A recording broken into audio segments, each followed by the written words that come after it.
It's the TEFL Express podcast, brought to you by TEFL Express, your partner in the world of teaching English as a foreign language. For all the latest and greatest in the world of TEFL training and materials, please visit our website at teflexpress.co.uk. Enjoy the show!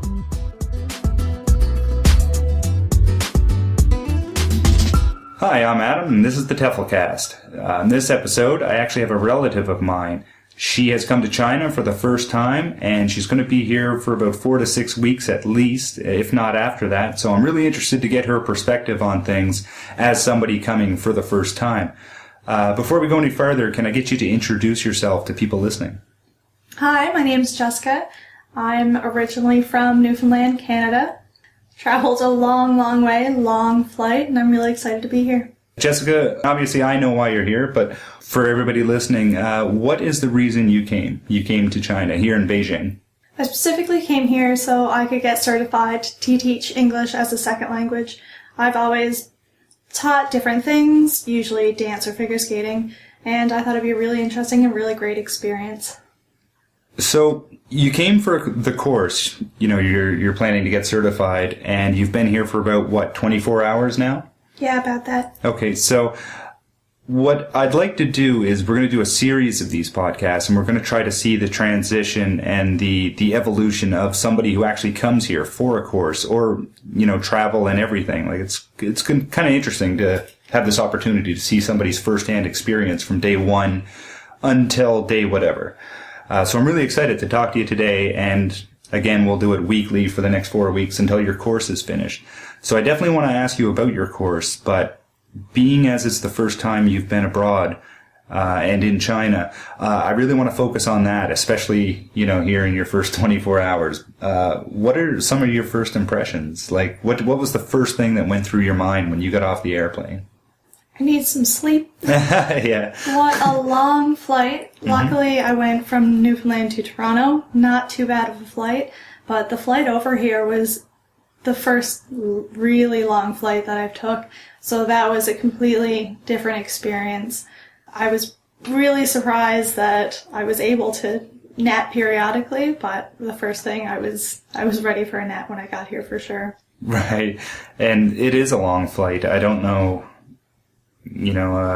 if everybody realizes how long it is, but it is. I always describe it as an endurance test that pays off at the end. Yeah. But it really is. It can be a very tiring experience. And then, of course, you get the 12-hour time difference on that. So aside from the time involved, you're a little thrown off, at the time of where you arrive. Like everything's, When I landed, opposite. I had no idea what time it was, what day it was. I was completely thrown off. When we picked you up at the airport, we basically at that point we took a taxi back to my wife and my apartment. And what did you think of the taxi ride? Like, did you find that I know that's kind of an odd question, but did you find that any different than say traffic back home in Canada?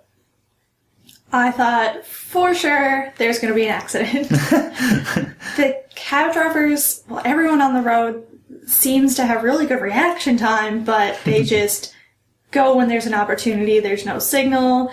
Everyone's merging everywhere. I thought for sure there was going to be an accident. And so much traffic, just so many people on the go. The sheer amount of people is definitely what stood out to me as well. It's in my small town in Nova Scotia, Canada, we complain when there's 5 people ahead of us at a light.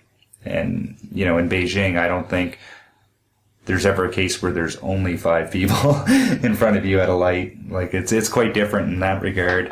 But you're totally right, too, about, you're saying you thought there's definitely going to be an accident, but you notice, the reaction times are incredible. And that's one thing that definitely stands out to me, with driving in China, is that I think even with the lack of turn signals and things like that, which are being enforced now at a way stronger level than they ever have been, but with things in terms of that, they really have this natural ability to go with the flow when they're driving, like in traffic, and you kind of have to, and if they don't, that's when you might actually see the accident, which is completely backwards to the way we are in North America with driving. That's what's going to cause an accident in North America. They have no reaction time. Right. It's just, and that's what causes the most accidents, because everyone expects everyone to use their turn signal or you let them know in some way, but if that doesn't happen, then reaction time, it definitely is going to cause an accident home. But here,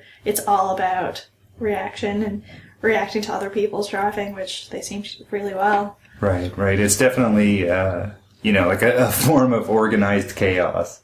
It definitely is. That's exactly what it is.